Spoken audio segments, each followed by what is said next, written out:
Returning officer কর্তৃক মনোনয়নপত্র যে বাতিলের আদেশের বিরুদ্ধে এবং তা গ্রহণের জন্য যে আপিল চলছে এখন পর্যন্ত আজকে 5 তারিখ থেকে শুরু হয়েছে আপিল এবং 9 তারিখ পর্যন্ত চলবে।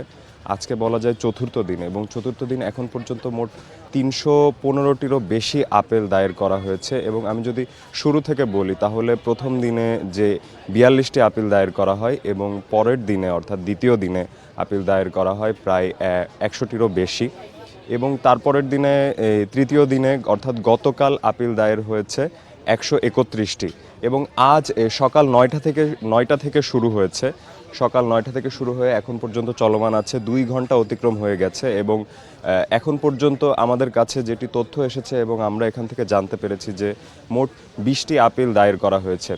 আমরা সকলেই জানি যে 4 জানুয়ারি পর্যন্ত যে জাতীয় সংসদ নির্বাচনের মনোনয়নপত্র যে গ্রহণ করা হয় 300টি আসনে, তার মধ্যে প্রায়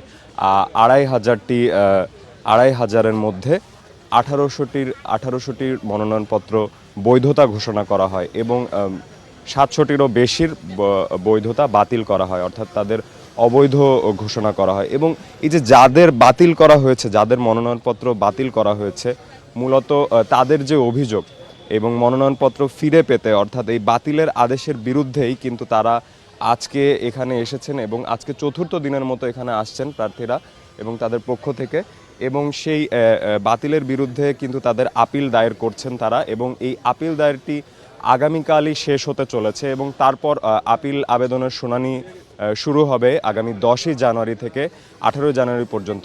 এই মুহূর্তে যে আমরা নির্বাচন কমিশন ভবনের যে একদম নিচে এখানে মোট 10টি অঞ্চলে ভাগ করে দেওয়া হয়েছে। এই 10টি অঞ্চলে কিন্তু এই 10 অঞ্চলের যে প্রার্থী তার আশা করছেন, প্রত্যাশা করছেন, তারা কিন্তু আসছেন সকাল 9টার পর থেকেই কিন্তু আসছেন এবং তারা এখানে তাদের আপিল দায়ের করছেন। মোট 10টি অঞ্চলে ভাগ করা হয়েছে। আমি যদি আরেকটু ভেঙে বলি, খুলনা, বরিশাল, চট্টগ্রাম, ময়মনসিংহ, ফরিদপুর, রংপুর, ঢাকা, কুমিল্লা, এরকম প্রায় 10টি অঞ্চলের আলাদা আলাদা করে যে প্রার্থী রয়েছে তারা এই রিটার্নিং অফিসার কর্তৃক মনোনয়নপত্র বাতিলের আদেশের বিরুদ্ধে এবং তা গ্রহণের জন্যই আপিল দায়ের করছে।